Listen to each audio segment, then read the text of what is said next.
And in that collapse, the mass of the American working class finally saw through the pretenses of a capitalism.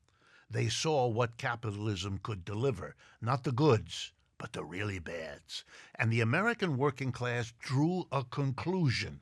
And the conclusion was the political party that represented capitalism, the support of capitalism, the wealth of the rich capitalists, the Republicans, were the people that were not working men and women's friend.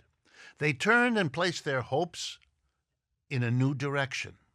Some of them decided to go with the Democratic Party. At least it wasn't the Republicans. At least it showed some sympathy. And many of them decided to do something much more dramatic. They joined labor unions in a way that Americans had never done before. The greatest wave of labor organization in the history of the United States took place in the depths of the Depression of the 1930s, as millions of Americans who had never been in a union before, whose parents had never had anything to do with unions before, decided the best way to get through the hard times of a terrible depression were to unify with other workers and work together to make something happen. Those who were even more upset by what was happening to them and to the economic system they thought they could rely on, they joined two socialist parties and a communist party. And those parties became very important in American history at that time. And indeed, there was a coalition, an alliance between the Communist Party, the Socialist parties, the labor organizers under the heading of the CIO, the Congress of Industrial Organizations. And they went to the then newly elected President of the United States, a Democrat, brought in because of the upset with the Republicans that had been boasting of the great achievements of capitalism. They went to that new president and they said, "We put you in office. You're here to help us through this terrible depression. If you do, we will celebrate you. And if you don't, we will vote you out." The communists, the socialists, and the unions. And together they represented tens of millions of people. And the president, Mr. Roosevelt, got the message.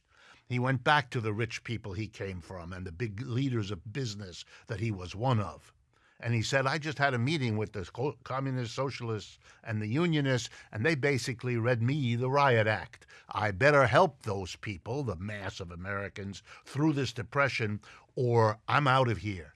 And gentlemen," he said, looking at them, there were very few ladies present in that room, he said, "I advise you to go with me in this effort, because if you don't, these people are very angry. They're already talking, particularly those socialists and communists, about a revolution here. You know, like the one they had in Russia just a few years ago, back in 1917, which wasn't that long ago when you're talking in the early 30s. So he finished his conversation, Mr. Roosevelt did, to the rich people. He said, "The government has no money. With millions of people unemployed, businesses falling apart, nobody's paying taxes. The government can't help these people. The only way to help these people is to get money, and the only people who have money are you corporate leader, you wealthy billionaire, etc. So you've got to give me the money that I can take care of the mass of people, and I urge you to do it, because if you don't, there's a good chance those people will remove whatever money you have, and you won't be in a position to give anybody anything." Half of those businesses bought Mr. Roosevelt's argument, and they said, okay. And Mr. Roosevelt then went and did something. And what he did was to take money from the rich, taxing them very highly, borrowing what he didn't tax from them, basically telling them they had no choice.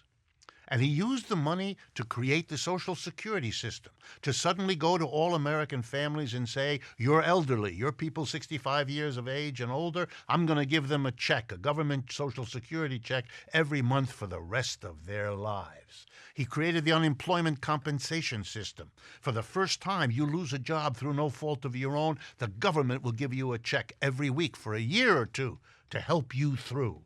Number 3, a minimum wage. We never had that before in America, just like we never had a Social Security system before, or unemployment compensation. Suddenly, if you had a job, you couldn't be paid below a certain amount because it was indignant for you and without dignity for the society to treat people this way. What an idea.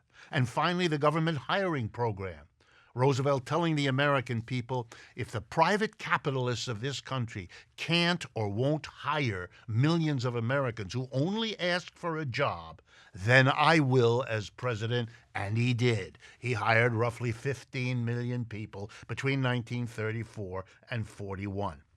The American working class could not believe what they had accomplished. Through that alliance of the communists, the socialists, and the unions, they had gotten a president to tax the rich and the corporations to provide a vast program of help and support to working men and women, the working class.